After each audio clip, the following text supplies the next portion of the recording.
வராங்க. எல்லாருமே அந்த காட்டு வழியெல்லாம் நடந்து போய்கிட்டு இருக்காங்க. நடந்து போயிட்டே இருக்கிறப்போ ஒரு பொண்ணுக்கு தண்ணி தாகம் எடுக்குது. அந்த பொண்ணுக்கு தண்ணி தாகம் எடுத்த உடனே அந்த ரூபாலி எனக்கு தண்ணி தாகம் எடுக்குது அப்படின்னு சொல்லிட்டு அவன் ஃப்ரெண்டு என்ன சொன்னான்னா, தண்ணி எங்கள் ஊரில் நல்லா டேஸ்ட்டாக இருக்கும், வா கொண்டு போய் உனக்கு தண்ணி குடிக்க வைக்கிறேன்னு கூட்டிகிட்டு போயிட்டான்.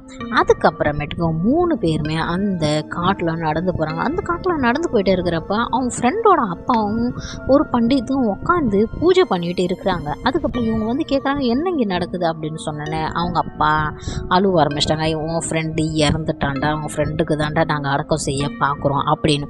இவன் சொல்கிறான், என் ஃப்ரெண்டா எங்கே காட்டுங்க, நாங்கள் இப்போ எங்கள் கூட வந்தான் அப்படின்னு போய் அந்த ஃப்ரெண்டோட பார்த்தா அந்த ஃப்ரெண்டோட பாடி இருக்குது. பார்த்த உடனே ஷாக் ஆகிட்டான். அப்போது அந்த ரூபாலி கூட போனது யார் அப்படின்னு சொல்கிறான். அந்த பண்டிட் சொல்கிறான், உன் ரூபாலி கூட போனது உன் ஃப்ரெண்டு கிடையாது, அது ஒரு பேய்டா, போய் காப்பாற்றுங்க அப்படின்னு சொல்லி எல்லாருமே அந்த இடத்துக்கு ஓடுறாங்க. ஓடின உடனே டார்ச் லைட் அடித்து பார்க்குறாங்க. டார்ச் லைட் அடித்து பார்த்ததுக்கப்புறம் தான் தெரியுது